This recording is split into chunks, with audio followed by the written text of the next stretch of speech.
40% ರಾಜ್ಯ ಸರ್ಕಾರ ಕೊಡಬೇಕು, 70-60-40 ಮಾಡಬೇಕು ಅಂತ, ಮಿಕ್ಕಿದ್ದು 75-25 ಇವೆಲ್ಲ ಏನಿದೆಯಲ್ಲ ಫೆಡರಲ್ ಸ್ಟ್ರಕ್ಚರಲ್ಲಿ ಆರ್ಟಿಕಲ್ ನಮ್ಮ ಸಂವಿಧಾನಕ್ಕೆ ಇದು ನಮ್ಮ ಎಲ್ಲ ಏನು ಇಷ್ಟರಿಂದ ನರೇಗಾದಿಂದ ನಮ್ಮ ಪಂಚಾಯತಿಗಳಿಗೆ ಅನುಕೂಲ ಆಗ್ತಾಯಿತ್ತು.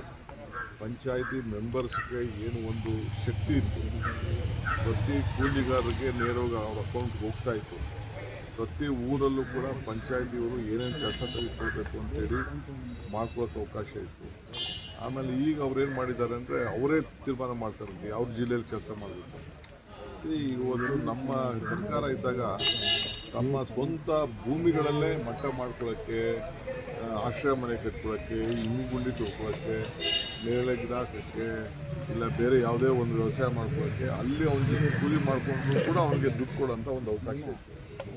ಇವೆಲ್ಲ ಶಕ್ತಿ ಇದ್ದಂಥ ಒಂದು ಕೊಟ್ಟಂಥ ಅವಕಾಶದಲ್ಲಿ ಇವತ್ತು ಇದನ್ನೆಲ್ಲ ಬೇರೆ ರೂಪದ್ದು ಮಾರಕವಾಗಿ ಕೂಲಿ ಕಾರ್ಮಿಕರಿಗೆ ಮಾರಕವಾಗಿ, ರೈತರಿಗೆ ಮಾರಕವಾದಂಥ ಈ ಒಂದು ಹೊಸ ಆ್ಯಕ್ಟನ್ನು ತಂದಿದ್ದಾರೆ.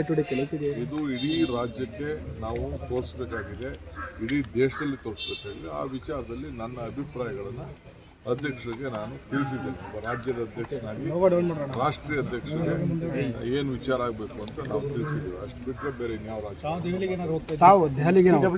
ನಾನು ಕರೆದ್ರೆ ಹೋಗ್ತೀನಿ.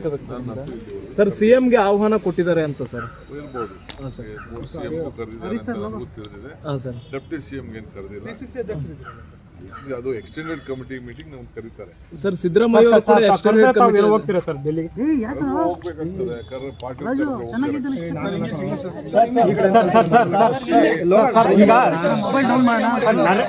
ನರೇಗಾ ಕೂಲಿ ಬಗ್ಗೆ ಚರ್ಚೆ ಆಯ್ತು ಸರ್.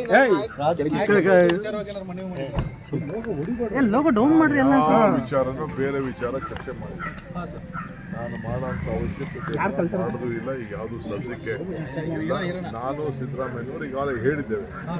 ಹೈಕಮಾಂಡ್ ಏನು ಹೇಳ್ತಾರೆ ಅದನ್ನ ನಾವು ಕೇಳ್ಕೊಂಡು ಕೆಲಸ ಮಾಡ್ಕೊಂಡು ಹೋಗ್ತೀವಿ ಅಂತ ಹೇಳ್ತೀವಿ. ಅವ್ರು ಏನು ಹೇಳ್ತಾರೆ ಅಲ್ಲ,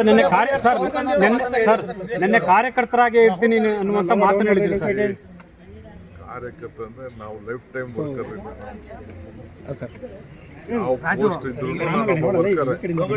ಬಾವುಟನೂ ಕಟ್ಟಿದ್ದೀನಿ, ಪಕ್ಷದ ಅಧ್ಯಕ್ಷ ಆದಾಗೂ ಬಾವುಟ ಕಟ್ಟಿದ್ದೀನಿ, ಕಾರ್ಯಕರ್ತ ಆದಾಗೂ ಬಾವುಟ ಕಟ್ಟಿದ್ದೀನಿ, ಪೋಸ್ಟ್ ಅಂಟಿಸಿದ್ದೀನಿ, ಕಸ ಗುಡಿಸಿದ್ದೀನಿ, ಏನೇನು ಬೇಕು ಕಾಂಗ್ರೆಸ್ ಪಕ್ಷಕ್ಕೆಲ್ಲ ಮಾಡಿದ್ದೀನಿ. ಬರೀ ನಾನು ಬಂದಾಗೆಲ್ಲ ಸ್ಟೇಜ್ ಮೇಲೆ ಕೂತ್ಕೊಂಡು ಭಾಷಣ ಮಾಡ್ಕೊಂಡು ಹೋಗೋದು ಆ ಕೆಲಸ ನಾನು ಯಾವತ್ತೂ ಮಾಡ್ಕೊಂಡು ಹೋಗಿಲ್ಲ. I am done every work.